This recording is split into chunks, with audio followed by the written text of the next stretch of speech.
ሊቃውንት ጉባኤ በአፋር በኩል ያለውን ነገር የተናገሩትና እኛም ግራ ተጋብተን ዴድ ቮልኬኖ ነው ብለን ያሰብነው ግን አክቲቭ የሚሆንበት ጊዜ አለ ተብሎ አንድ 4 ቦታዎች መሬት እንደሚሰነጠቅ ተናግረዋል። አሁን ትንሿ የመጀመሪያው ደረጃ ነው አሁን የታየው። ለዚህ ግን መጀመሪያ ዝግጅት ያስፈልጋል። አሁን ይሄኛው መርዛማ ውሃ አለው። ቮልኬኖ ያሸነፈ ባክቴሪያ አለ። እነዚህ ባክቴሪያዎች በሰው ላይ ከገቡ አደገኛ ነገሮችን ስለሚያመጡ ህዝቡ እንዳይጎዳ መጭም እንዳይጎዳ ዝም ብሎ ነው ሳይንቲስቱም እንትኑም አክቲቪስቱም ወሬ ለማውራት ከመፍጠኑ የተነሳ ያ መርዛማው ባክቴሪያ በሰውነታቸው ገብቶ ወደ ህዝብም እንዳይሰራጭ ወደ ሌላም አካባቢ እንዳይሰራጭ ቀድሞ የኢትዮጵያ ህዝብም የመንግስትም አካላት የእርዳታም አካላት መዘጋጀት አለባቸው። እሱ እስካልሆነ ድረስ ሁላችንም እንደሌለን መቁጠር ነው። አሁን የመጀመሪያው ደረጃ በቀይ ባህር ይሄድና አሳዎችን ሁሉ ይጨርሳል። በቅርብ ጊዜ ጀምሯል። ወደ ግብጽ ድረስ ባክቴሪያው ይሄዳል። ፕሌቱ 3 ፕሌቶች ናቸው እንግዲህ አሁን የተሰነጠቁት። አራተኛው ትንሽ ራቅ ይላል። በዚህ በሳውዝ ሱዳን በኩል ነው። እነዚህ የተሰነጠቁት ባክቴሪያ ያላቸው በተለይ በዚህ በአፋሩ ያለው የአዲስ አበባ ሙቀት ጨምሯል። ይሄም ያሰጋል። የፍሎሃው ድንገት አክቲቭ ሊሆን ይችላልና ለዛም ጥንቃቄ ያስፈልጋል።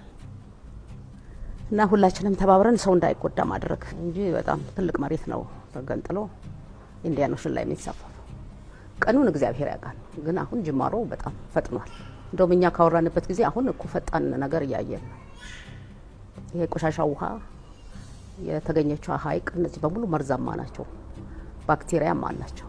ግን የተሰነጠቀበትን ምክንያት ወይም ለምን እንደዚህ ፈጠነ የሚለውን ማንም ሰው እንትን አላደረገም። ሳይንቲስቶች ከተላለሁኝ እኔም አነባለሁ። ወንድሞችም እንግዲህ ይልኩልኛል አንዳንዱን። ኢትዮጵያ ላይ ከባድ መሰንጠቅ የሚደርስበት ምክንያቱ ማዕድናት በጣም ብዙ አሉ። ወርቅ በተለይ ወርቅ ለመሰንጠቅ ወርቅ ለመፈንዳት ወርቅ ፈሳሽ ሆኖ ለመውጣት ከእሳተ ገሞራ ውስጥ የመጀመሪያው ደረጃ ነው። ለምሳሌ እዚህኛው ወርቋ ቀለጠ። ከዛ በኋላ የጋዝነት ስሜት ያላቸውን ወደ አንድ ቦታ ሰበሰባቸው። የወርቅ ትልቁ ስራ ከኦክሲጅን አይቀላቀልም። ወርቅ ነሐስ ይቀላቀላል፣ ብረት ይቀላቀላል፣ መዳብ ይቀላቀላል። ሌሎቹ ማዕድናት በሙሉ ከኦክሲጅን ጋር ይቀላቀላሉ።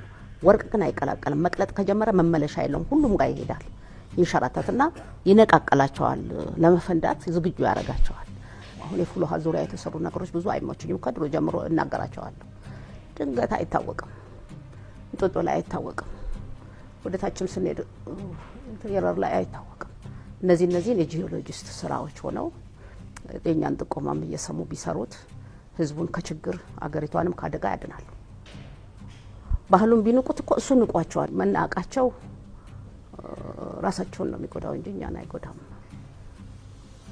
በበለጠ ግን ሰፋ ያለ መሬት ነው የሚነቀለውና ከናት አፍሪካ ኢትዮጵያ ሆኖ ግን ደሴት ሆኖ ያገለግላል። ከደሴቶች ግን በላይ ነው። ብዙ ሀገሮች ይዋጣሉ። አሁን የምንጣላቸው ሀገሮች ሁሉ ይዋጣሉ። ብዙ ጊዜ አይኖራቸው። አሳው ግን ማለቅ ጀምሯል። መርዛማው ውሃ ወደ ባህሩ እየገባ ነው። ምንም ሊመልሰው አይችልም። ይመጣል አሳው ያንን መርዝ ሸሽቶ ሲሄድ እያስከተለ ውሃውን ይሄድና ይቀላቀለዋልና አሳዎቹ የባህር ሀብቶቻችን እንትን ይላሉ። ምንላትም ጅቡቲ ምንላትም እንግዲህ አሰብ እንትኑ ውሃው ይውጣታል። የሚያጣላንም ነገር ላይ ያጣላን ይችላል። በቅርቡ እግዚአብሔር ነገሮችን ሊያስተካክላቸው ይችላል። ይሄ ተፈጥሮ ነው። ይሄ አሁን ማንም ሰው ሊመልሰው ማንም ሰው ሊያዛው አይችልም። ይሄ ተፈጥሮ ረድ መሆን ስላለበት እግዚአብሔር ይሄንን አደረገ ተመስገን ብለን መቀበል ነው ያለብን። በዚህ ውስጥ ጥሩ ነገር ከተፈጠረ ጥሩን እንቀበላለን። መጥፎ ነገር እንዳይፈጠር ደግሞ ዝግጅት ማድረግ ነው። ቅድም እንዳልኩት እኔ አሁን ተፈጥሮ ያመጣችው አደጋ ምንም አልፈራሁትም። በቃ እንደሚመጣ ከመጣም በበጎም ከመጣ ተመስገን፣ በመጥፎም ከመጣ የታዘዘብን ነው። ከእግዚአብሔር የታዘዘን ማንም ሰው ሊመልስ አይችልም። በጸሎት እንኳን የሚመለሱ ነገሮች ውስን ናቸው። መለወጥ አለባት ምድሪቷ።